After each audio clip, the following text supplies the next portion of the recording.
Welcome to Native America Calling. I'm Sean Spruce. A quaint Massachusetts town's long-buried secret starts surfacing in the play Bad Medicine, premiering on stage in Santa Fe. It's a rare horror-themed live performance written and performed by Native American talent. We'll find out about the play that comes with an extensive content warning. We'll also go through the history of the fabled Spider-Woman Theater in New York, marking 50 years of staging Native productions. That's all coming up after the news.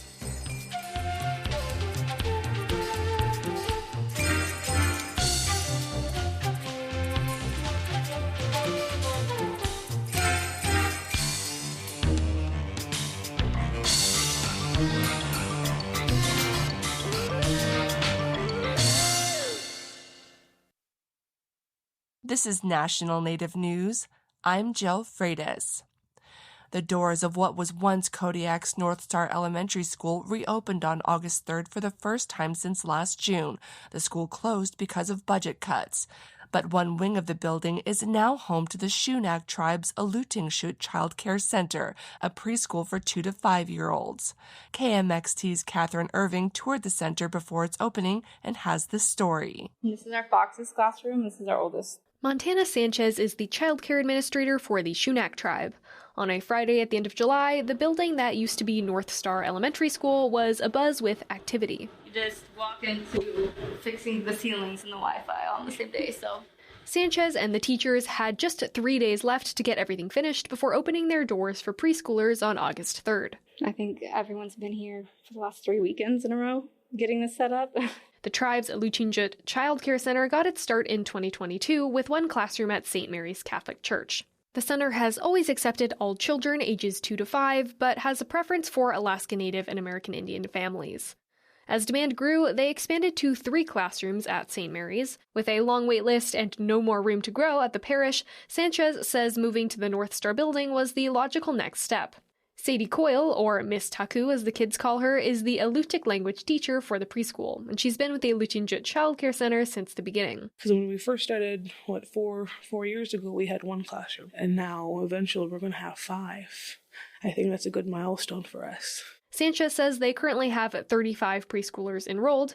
They're planning to enroll 75 kids by December, and they're hoping to be licensed for a maximum of 110 by next year. We're going to take it slow. And then hopefully in another month and a half, we'll open another classroom, and then after that, another classroom. Even with the expansion, Sanchez says they still have people on their wait list. There are several in-home daycares on the island, but the tribe's is the only childcare center, besides the one on Coast Guard Base Kodiak, which isn't accessible to the general public. She says childcare is hard to come by. Especially the ages from 3 to 5, it's such a hard age to find childcare for. But yeah, we're really hoping to kind of fill that need.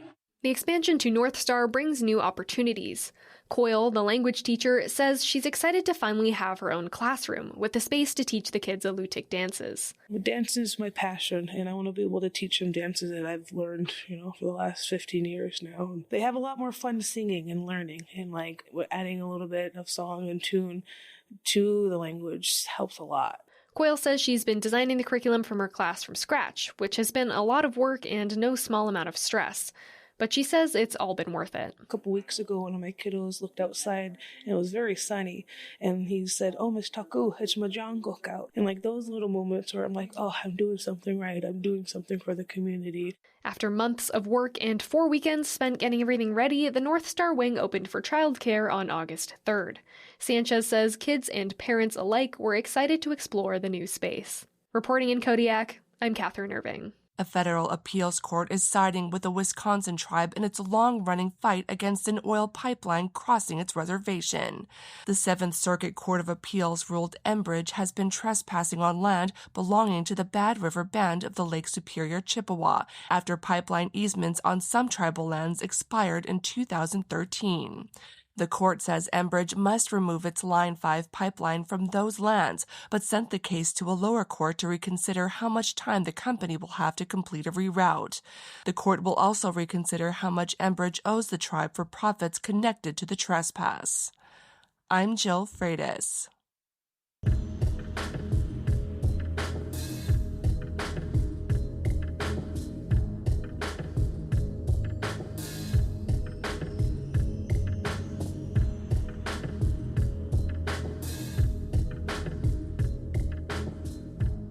National Native News is produced by Koahnic Broadcast Corporation with funding by the Corporation for Public Broadcasting.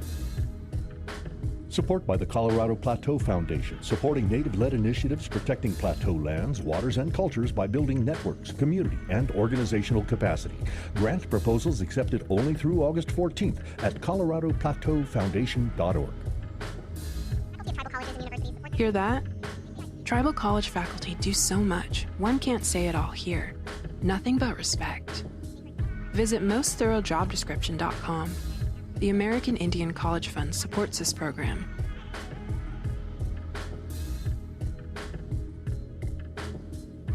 Native Voice One, the Native American Radio Network.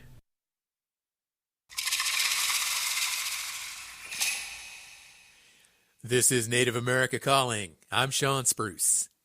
A young Native couple, Ashlyn and Cesar Alvarez, move across the country for their dream careers. But the quaint little Massachusetts town they find themselves in has an evil secret. Bad Medicine is a horror theatrical production written by Native playwright P.C. Varone. It puts Native people at the forefront of suspense in a horror trope that often relegates them to stereotypical background settings. The live staged play premieres this weekend at the Santa Fe Playhouse and features a strong Native cast. In this hour, we'll talk with P.C. Varone and one of the lead actors from the play about flipping the script on Native people in horror stories. And later, we'll talk with one of the founders of Spider Woman Theater, a Native group in Brooklyn, New York, celebrating its 50th anniversary. You can join our conversation on Native Theater today by calling 1-800-996-2848. Tell us what you love about Native Theater Productions. Again, that is 1-800-99-NATIVE to join today's conversation. In Santa Fe, New Mexico, we're joined by playwright P.C. Varone. He is an Osage and Kiowa descendant, and he goes by the name Patrick. So, Patrick, hello, and welcome to Native America Calling. Hi, thank you so much for having me. Absolutely. Also joining us in Santa Fe is Tara Moses. She is an actor and plays the role of Ashlyn Alvarez in Bad Medicine. She is also a playwright and a director. And Tara is a member of the Seminole Nation of Oklahoma and a Muskogee descendant. And she's been on the show before. Tara, hello and welcome back. Hi, glad to be back. Great to have you both. And Patrick, what can audiences expect from attending a performance of Bad Medicine? Does it stretch the limitations of live theater? That's the plan. I think I like to describe it as sort of indigenous Get Out meets Rosemary's Baby. So there's this sort of all the like juicy hallmarks of a horror movie that are going to be in there. But also there are a lot of laughs. There's moments of comedy in there. So, and then there's also some, that makes room for some really, what I hope are deep conversations about what it means to be Native in this moment. And so, yeah, there's a little bit of everything. Okay. I like that Rosemary's Baby reference there. I'm actually too young, believe it or not, to have remember that movie when it actually premiered, but I do remember watching it on like the Late Late Show, and I know, so I can totally relate. And yeah, It's a really good analogy. So tell me what elements of the play are different just in the way that it's staged. Well, I think that there is an entire layer to the play that incorporates the sort of spiritual world. And this is a world that Ashlyn is someone who was sort of adopted out of her culture, doesn't really know how to interact with. And so there's an interesting kind of blurring the line between the realities and the horror and also the spirits that are trying to communicate with Ashlyn. Okay, so now, as we mentioned, the story follows this Native couple, Ashlyn and her husband. They move to a new town, and almost immediately, weird events begin to occur. Tell us a little bit more about the story you're telling on stage. Yeah, so they moved to this town. Ashlyn has moved to work in this local natural history museum, and she begins to realize that some of what she's being told about the acquisitions in this museum aren't exactly adding up. So she's starting to sort of look into that. And at the same time, they've moved into a house next to these very sort of well-meaning but kind of quirky neighbors. They're very sort of artistic. They have at times sort of awkward, maybe appropriative relationships with Native arts and culture. And so Ashlyn's kind of stuck between her this new home life and also this kind of mystery that she's beginning to dig into at her job. Okay, and it's important to note that quirky couple, their neighbors, are non-Native, and I think a lot of us as Native people can relate to individuals like that. We probably come across those types of characters. So tell me more about how the idea for this story came about, and what was the process like putting that script together and then designing these different characters, because they all really work well together, and they're very unique, but at the same time, I think we can relate to a lot of them. Oh, well, thank you. I think the original inspiration really came from my own love of horror movies and scary stories, and the fact that you're constantly bumping into these overused tropes of Indian burial grounds and cursed totems. And so I was really thinking about, okay, well, what if we kind of flip things around where now we're focusing on a Native couple, and we're really sort of living in their world. And then, so instead, this sort of mystical horror is coming out of something from European origin. But it's something that specifically affects the characters in ways, without spoiling too much, that I think are really relevant to Native people. And another inspiration for this came out of this sort of being a Native person working specifically in New England in a lot of sort of arts administration. And so you bump into some, at times, uncomfortable conversations about what cultural appropriation means. You know, what you have a lot of people who are maybe appreciative of Native art and artists, but there's a line that can be crossed. And so these characters, and particularly these kooky neighbors, really emerged out of those characters who I've run into in my life. Thank you, Patrick. Tara, introduce us to your character, Ashlyn Alvarez. Do you recognize her in yourself or other people you know, maybe? Yeah, I recognize her in a lot of folks and in a lot of people's lived experiences, in that she is a disconnected, trying to reconnect Native person who just wants to do things right and has really lived a really traumatic life is sort of what I've discovered, being within Ashlyn, of being forcibly separated and not knowing who she was.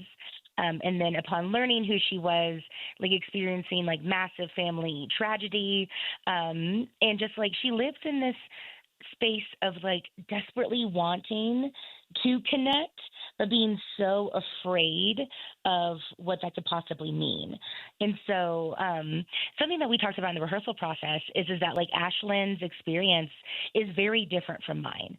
And, in that I was born and raised on my reservation. My native language is my first language. And, this is an experience that Ashlyn never has, except, I think about my maternal side of the family and, their disconnection to our Mescalero Apache roots because of forced adoption in the 60s. And so Ashlyn lives within me on that side. And so it's kind of been really interesting, like living sort of like this duality of, that's not quite Ashlyn's experience, but also it's like I do understand that. But then also, of course, like, working in Native theater and telling a myriad of Native stories and meeting a lot of people who are very similar to Ashlyn. So she feels like super real and super tangible, both like half of me, so to say, but then also with a whole bunch of other folks. Tara, have you ever done horror before? Because I'm curious to know what it takes to make it all believable so that the audience that's there present in that theater feels it, feels the horror, feels the shock. And do you have any techniques that help you accomplish that? Oh, my gosh. Well, what's so funny is at the beginning of the process, because Patrick wrote such an exciting script with a lot of classic like horror movie screams. There's so many in there. And so part of my research is I watched so many YouTube videos of like really good horror movie screams. And then like technique of like, how do you sustain that? And so like for me, I've never performed horror before. However, horror is my favorite genre, similar to Patrick. And, I grew up watching horror, not to put my parents on blast, but, they did take us to horror movies when we were toddlers. So that is kind of what I was raised on. So I feel like I've had like a lifetime to prepare for what makes good horror, as that's like almost exclusively what I watch. But yeah, there's like so much like informative things to find to portray this realistically. Because if y'all don't believe me, then we are for a world of hurt. Well, but because this is radio and you're talking about coming up with like the quintessential horror scream. Oh, no. But no, we don't want to go there, right? This is live radio. We don't want to do something like that. Absolutely not. We don't want, this is public radio, but geez, I am tempted though. And again, this is exciting here. So this play premieres this weekend, Bad Medicine. And right now we are speaking with P.C. Varone. He is a playwright. And this is his play, his production, Bad Medicine, and also Tara Moses, who is an actor, playing the role of Ashlyn Alvarez in Bad Medicine. So give us a call, listeners, if you would like to join today's conversation. We were talking about theater today, specifically Native theater in this new production. And maybe you're planning to attend this production, or maybe you've seen other Native theater productions in the past. And you'd just like to join the conversation and talk a little bit about what theater means to you and how it plays into our traditional Native storytelling modalities and our practices. So again, 1-800-996-2848 is the number to call.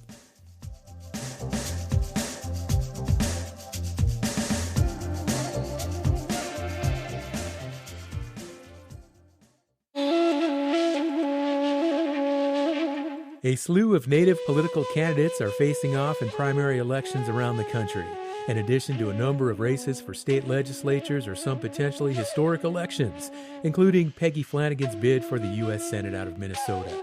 We'll hear about some of the notable primary races on the next Native America Calling.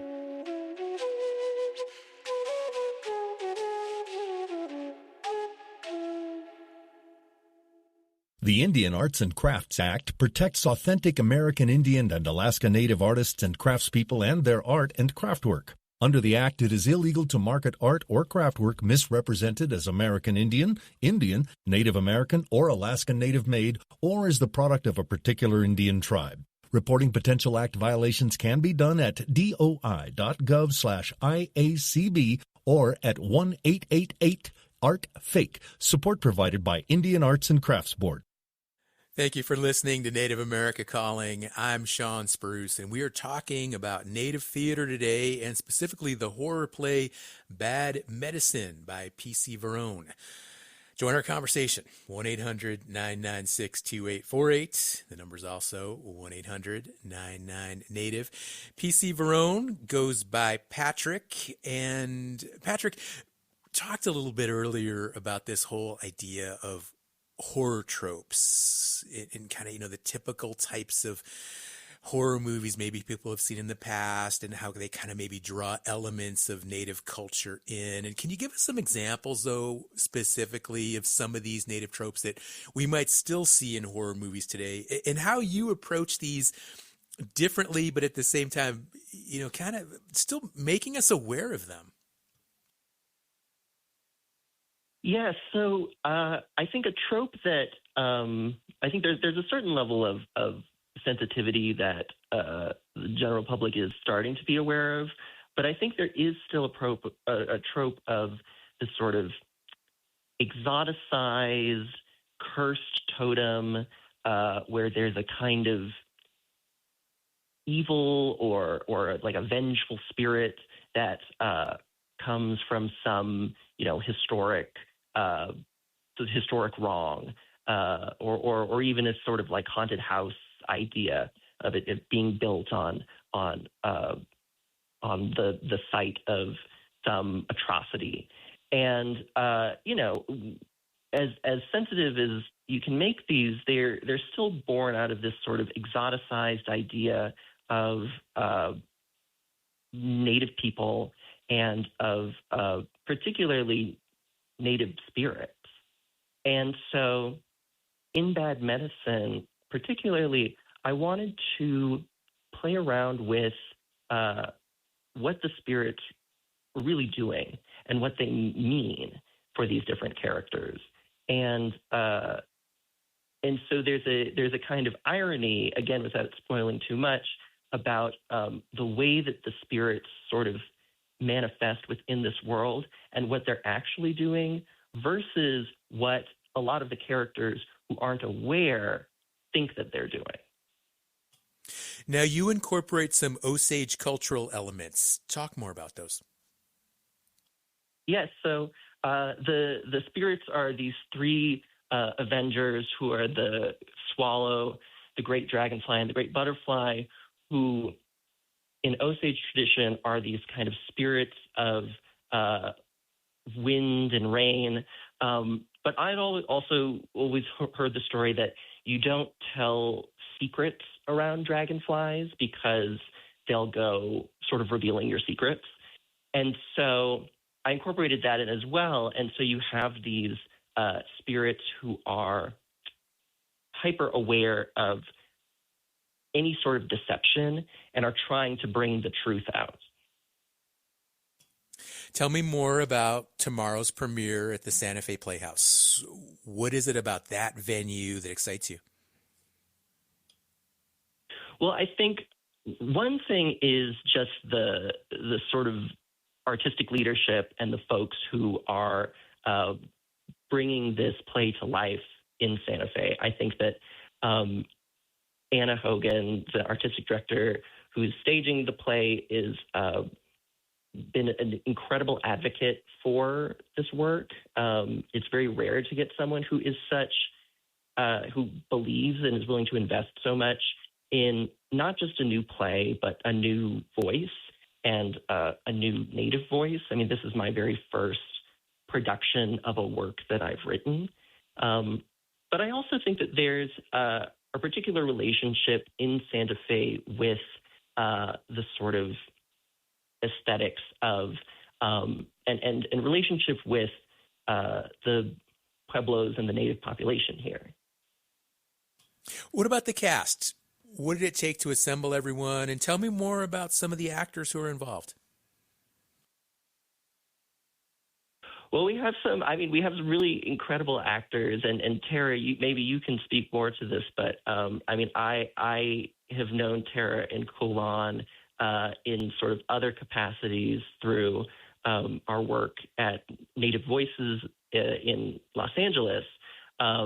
And then I've been able to meet so many wonderful cast members, Natalie Benali and Allie and Izzy. And it's a really fantastic team. And it's been just incredible to be able to watch these characters who, I have been with for years as these characters in my mind and on the page, and to finally see them really embodied, and the way that everyone brings their own experiences and their own vision for these characters has really transformed them for me.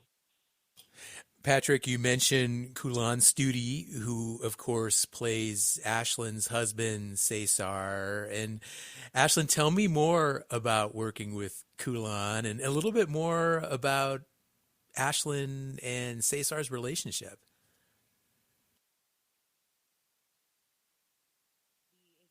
Top-notch actor. I've known him for, oh my gosh, almost a decade, I believe, and I've cast him in other works of mine before. He is just like such a dynamic, wonderful performer. And so this is the first time that we are working together as performers in this capacity. But so that's been so fun. It's so great to have somebody who is like a friend and like a longtime collaborator and colleague playing this role. Because Ashlyn and Cesar, their relationship is so central to this play and goes through highs and lows and extreme stress. No spoilers, but a lot happens in the show. And so having someone like Kulan, who again is just a top professional, but also like a wonderful person, has been so lovely to have. And with Ashlyn and Cesar, within their relationship, there's a little bit of a power dynamic there in that Cesar was her professor while she was pursuing her PhD. And so there's a little bit of an age gap. Again, definitely that power dynamic, a very different kind of relationship. And like, Ashlyn came to meet Cesar whenever she just experienced a pretty large like family tragedy. And Cesar has really been her gateway into connecting to Native culture, and then like finding her own, like not just like helping her throughout her like dissertation and field of study, but also like how to move through while still like holding a lot of like, she's in this very like traumatized, fearful place, but being really like guided and mentored by Cesar throughout. And so it's a very like nuanced relationship, but also it's a relationship that Patrick has written, thank goodness, filled with so much like love and like passion. These two people have a lot of passion. No spoilers, they have a lot of passion. You'll see. But yeah, so it's a really interesting dynamic, and it's one that I haven't really seen before. So I'm thrilled to be able to like play in this kind of relationship, but also to have such a wonderful scene partner that is Kulan Studi. Well, at one point in the play, Ashlyn and Cesar, they're arguing a little bit, kind of like how you described this power dynamic. And there's this, Ashlyn says, "Don't come at me with that. Your womb is the future of the Native American population." BS. I just busted out laughing when I heard that because it was so on point. But tell me more about your thoughts with the play and how it confronts Native stereotypes. Yeah, I mean, first and foremost, I think it really does confront this stereotype of like contemporary Native people, because like Cesar, who again, he's, you know, a connected Laguna Pueblo man, but also he's a huge football fan. And I think a lot of people don't think about Natives having other interests outside of our communities. And then like with Ashlyn and also Cesar, like they're both academics. And like, and we know Native people as academics, but like in like more like real ways. It feels very grounded, you know? I mean, Cesar was up for teaching a U.S. history position before, you know, coming to the university. And, you know, like Ashlyn working at like a natural history museum. Like, I don't think we necessarily think of Native folks in the museum sort of space. Unless it's like a cultural museum, typically is what people tend to think about, you know. And Ashlyn also has a line where she talks about like she could, with her degree, she should be working at the Smithsonian. And so like thinking about contemporary Native people in that way feels like it's wild to say that it still feels so refreshing, but you know, it is. It like really does put those stereotypes of like what Native people do professionally over its head, and also like what they're interested in. And yeah, I think it's like, you know, there's just, I don't know, they just feel like real people, which is like so hard to say. Like, how does that subvert stereotypes? Because we are real people and we know this. But I'm thinking, like, for an audience, I don't think they've ever seen Native folks exist in this kind of play. And even with the other Native character of Shannon, who's played brilliantly by Natalie Bonali, again, another top-tier actor, oh my gosh, adore her, is that, like, she's so funny and so silly, but also, like, she has a complicated relationship with her, like, Osage community, which, again, is, I think, you know, opposite of what people expect.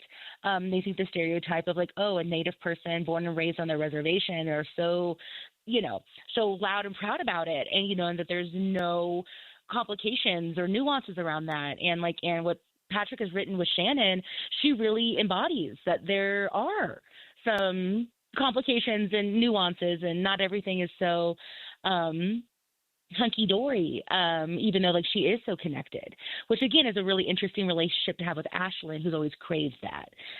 So I think that's another way it really circumvents stereotypes, to really showcase us as, like, full, whole, flawed, mainly Cesar, Ashlyn's perfect, I'm just kidding,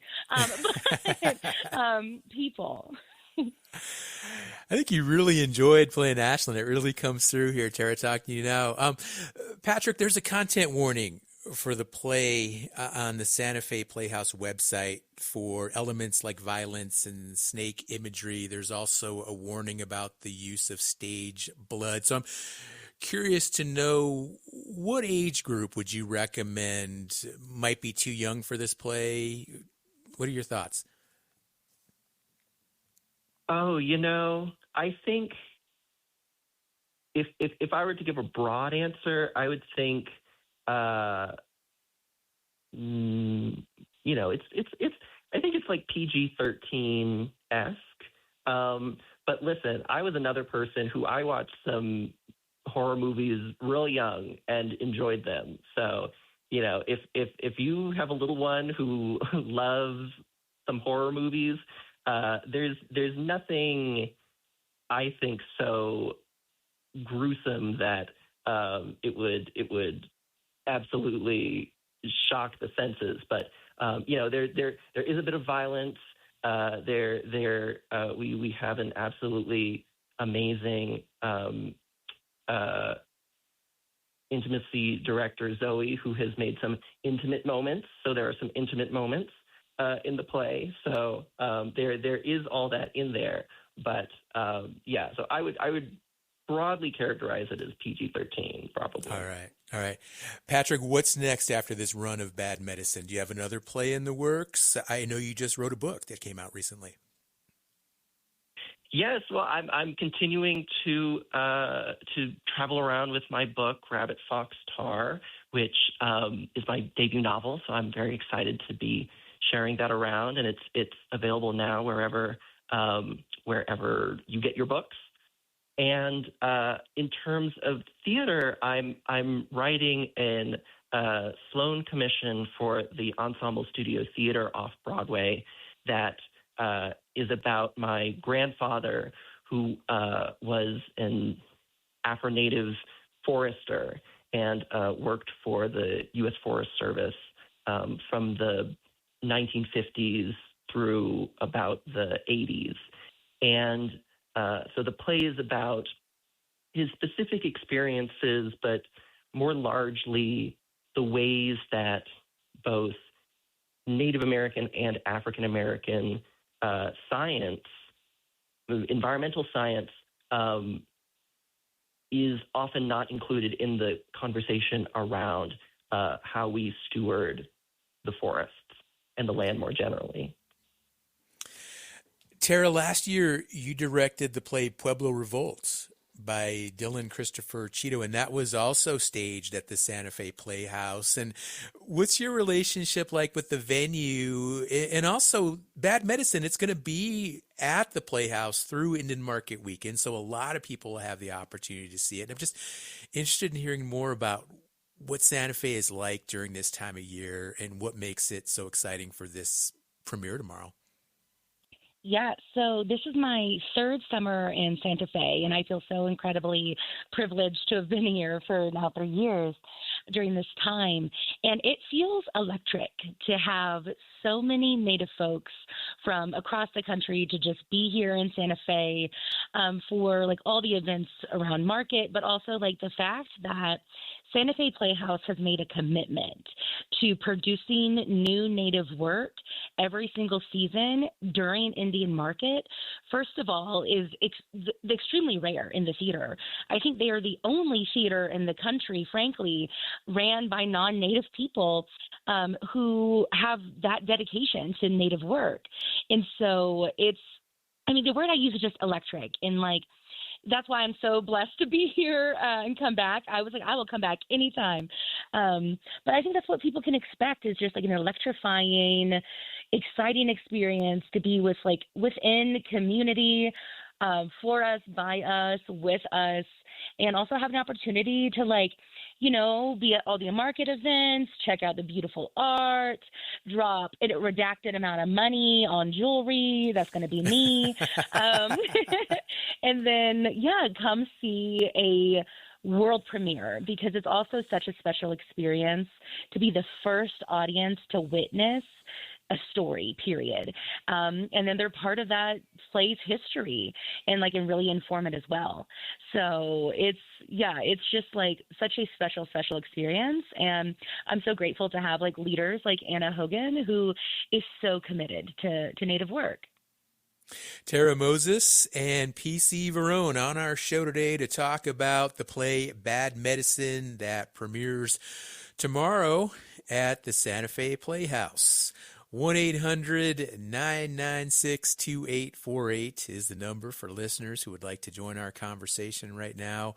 Pick up your phone, give us a call, tell us what excites you about this play you've heard about now, Bad Medicine, or maybe another Native theatrical production that you would like to talk about as well. That's what this show is about. It's a forum for listeners, for Native communities, for people to interact, share ideas, insights, and inform each other. So give us a call, 1-800-99-NATIVE.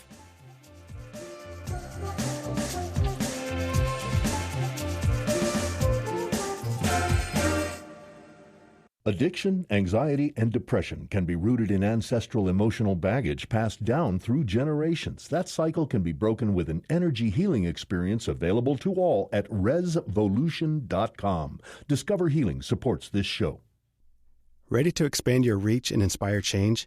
Kaufman & Associates crafts culturally grounded communication strategies for Native audiences. More at kaufmaninc.com.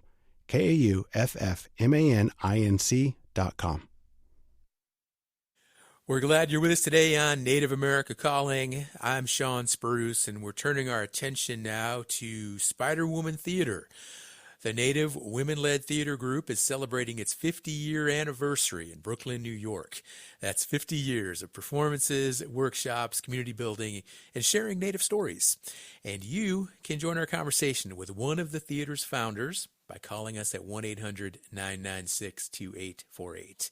That's also 1-800-99-NATIVE. You can also connect with us on social media. We have Facebook, Instagram, Blue Sky, and Threads. Or go to our website, nativeamericacalling.com.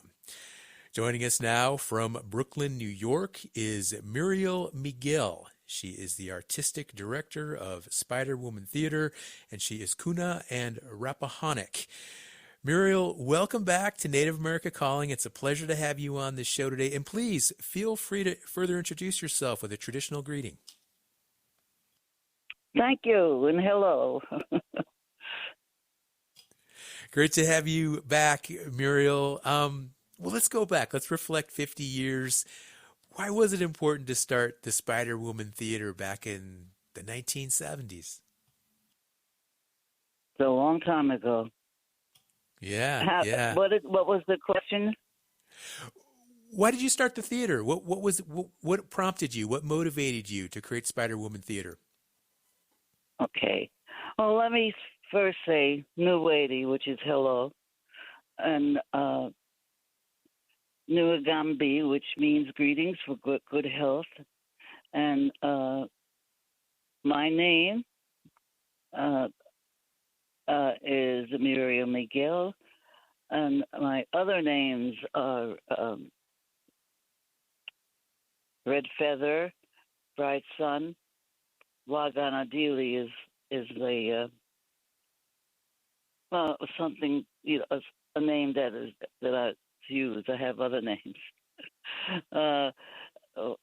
And I am Kuna, which is Kuna Duli, and I am an Ome Duli, which is an indigenous woman, and that's it. Hello. Thank you, Muriel. I really, really enjoyed that traditional greeting. Yeah, wonderful. Well, you've been in theater a long time, and I'm sure you've seen it change a lot over the years. So just give me a little bit more background on the Spider-Woman Theater, and why do you think it's endured all these years? What's the secret to the success?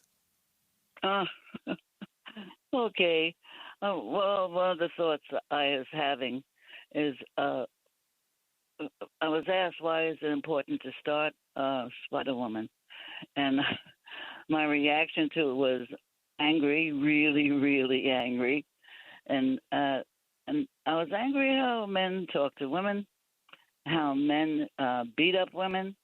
And thinking about all that, I was thinking something like, in a revolution, a woman is equal. It's something that was said at that time. And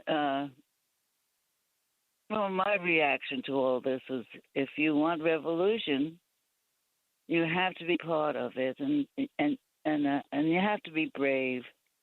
And here, when I was listening to a lot of people, and 50 years ago. Oh, excuse me, I had a cough. Sorry. And here, there was no respect for young or older women, and that's what I was angry about. So, and Muriel, that was yeah. Go ahead. Do you remember the very first play that was produced at Spider-Woman? Oh yes, I sure did.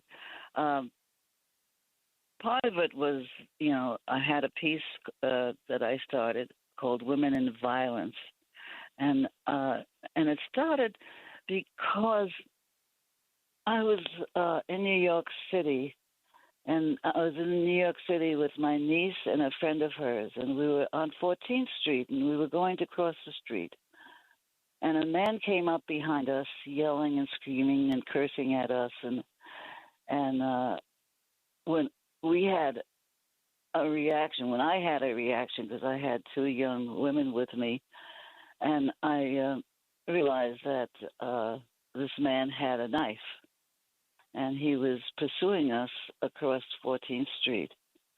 And I also realized that he was going to attack us, and no one was paying attention to us. No one was even trying to stop this.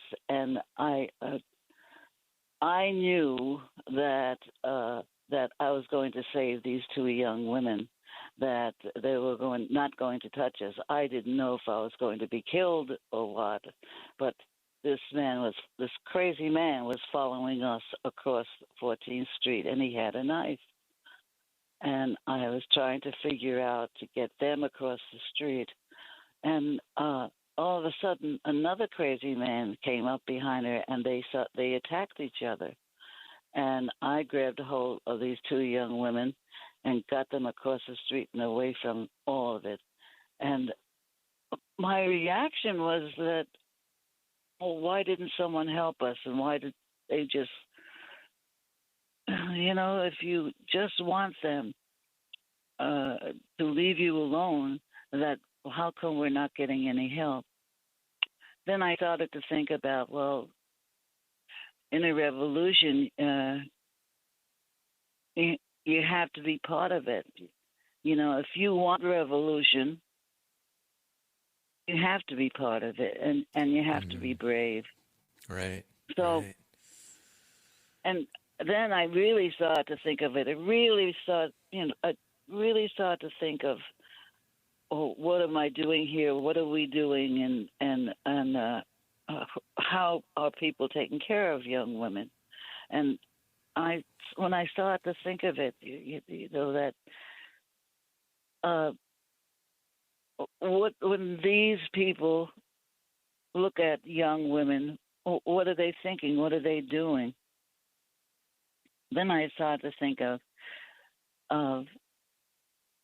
well, these people talk about perfect women, and well, you know, yeah, that's what I was thinking. I was also thinking that there was a war on women at that time, and then I started to think about how do they look at women, and were they putting them? Are they putting them on pedestals and expect you to be a sweet mom and not say anything or do anything, react when someone is, you know, and then someone is trying to attack you. So that's where I was, and I was really angry, really angry. I mean, this anger was something, you know, I was walking around holding on to my anger because these men, they didn't know how to talk to women. This is just I mean, to hear you describe this story all these years later, I mean, I can just hear it in your voice still, just the impact that it had, but the way that you were able to take that energy, that anger, and put it into this theater, and the success you've had is just, I mean, that's what our show is all about, is just inspiring voices and just inspiring people such as yourself, Muriel. We have Deborah Rattel on the phone, and she's the managing director for the Spider Woman Theater. And Deborah, hello. Thanks for joining the conversation. Hi. Well, tell us more about your role with the Spider Woman Theater, and listening to Muriel and this rich history that goes back 50 years. It's really, really an interesting story. I am now the managing director of Spider Woman. I started with Spider Woman 35 years ago. I started as a stage manager, and I'm also I was also Muriel's partner, and still am. So we work very closely together. Muriel is she's the creative mind here. She comes up with all the ideas and makes sure that they come out of her. The shows just come out of her, and I'm here to support that work.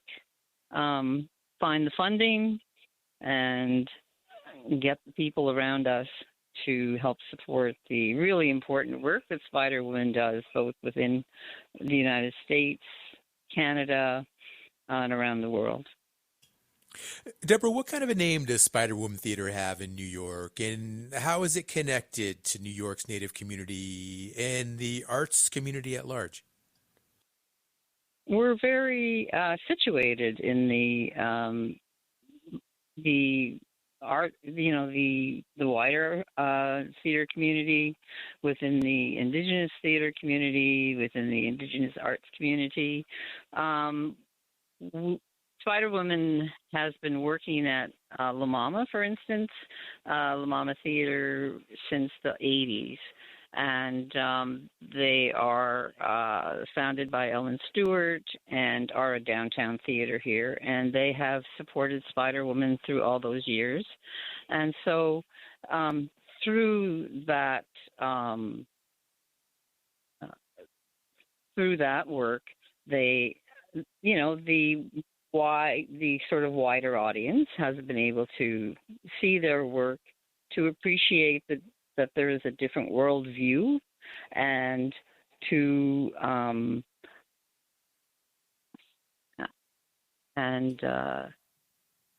see what Native theater is all about. But more importantly, Spider Woman also creates an Indigenous space here in New York City for Indigenous artists to come. We have a workshop series that we do every year that trains students with their Spider Woman's signature story weaving, practice, and we have 6 to 10 students a year. We just finished our second year, and so there's training that goes on. We work with companies around the city, Safe Harbors, New York, NYC, with Marinda, and we just try to keep our nose in everything. Thanks, Deborah. Let's hear from one of the other founding members of Spider-Woman Theater, Muriel's sister, Gloria Miguel. NAC producer Andy Murphy spoke with Gloria about what drew her to live theater and telling Native stories on stage. Gloria says it all started when she was a young girl. I was singing in the church. I was asked to sing a song about a bee, and I did. And it was so thrilling and exciting to sing that song that I never forgot it. I never lost that feeling of the excitement of singing, dancing, getting the thrill alone out of it. I was 50 years old when we started. Still very exciting. I'm surprised sometimes when people recognize me in the street, but I like the idea and the thrill. And the stories that we brought out would never have been brought out. And I don't know if the young people these days, go through the same thing. Well, if they have a feeling or a spark, go for it and enjoy it. And don't be ashamed. Just go ahead and do it. Because we did a lot of things we never would have done before on stage. And I don't regret it. That is Gloria Miguel. She is celebrating her 100th birthday this year. And let's go back to Muriel Miguel now, Gloria's sister. And Muriel, how about you? What are some of your most memorable moments or plays throughout the years there at Spider-Woman Theater? Well, one of the things I want to talk about is that I really started to look at the situations that were around and being so angry. And so I started to go to different women and talk to them about meeting and talk to them about things that have happened in the street or somewhere. So I collected a group of women at somebody's loft, and I started to suggest that if we worked on movement, if we started to really warm up, if we started to warm up our voices, our bodies, and then think of other things that we would want to do. And that's what we did, and that's how we started Spider-Woman Theater. That was another thing, is that Spider-Woman. Why Spider-Woman? Well, she was a god, Spider-Woman, and she took care of and helped women. And that's why it was so important. And it was not, a beautiful name like, Sun Over the Prairies or something like that. It was a real name, Spider-Woman Theater. So that's how we started. And we really had to really talk about, what are the stories? And why do we want to tell the stories? How do we tell the stories? And that's where I started on it. All right. And then, let's see what else I want to say about that. Well, Muriel, unfortunately, we're going to have to wrap up the conversation. We're out of time, but I have enjoyed speaking with you so much, along with our other guests. Again, we had Muriel Miguel on the show today, Gloria Miguel, Deborah Rattel, Patrick Verone, and also Tara Moses. And listeners, join us next week. We'll have another lineup of conversations about Indigenous issues and topics. Our executive producer is Art Hughes. Our producers are Andy Murphy, Sol Traverso, and Joe Thompson. Marino Spencer is the engineer. Sho McPolin is the digital producer. Nola Daves Moses is the distribution director. Bob Peterson is the network manager for Native Voice One. Clifton Chadwick is our national underwriting sales director. Charles Sather is our chief operations officer. The president and CEO of Quantic Broadcast Corporation is Jacqueline Salee. I'm Sean Spruce. Have a safe weekend.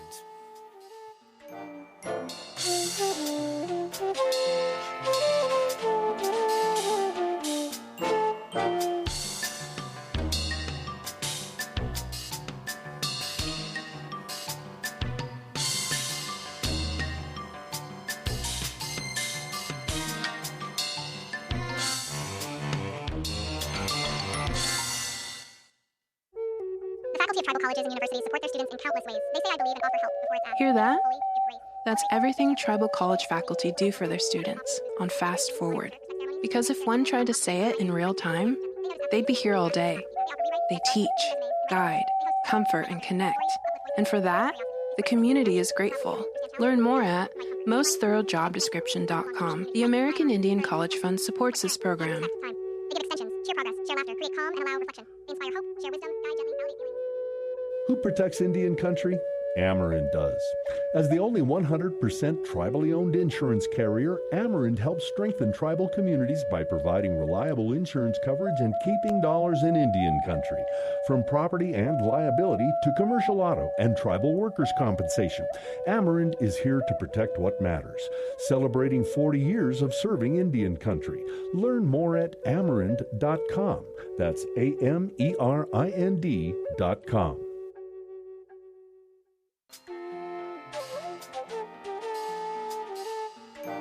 Native America Calling is produced in the Annenberg National Native Voice Studios in Albuquerque, New Mexico by Quantic Broadcast Corporation, a Native nonprofit media organization.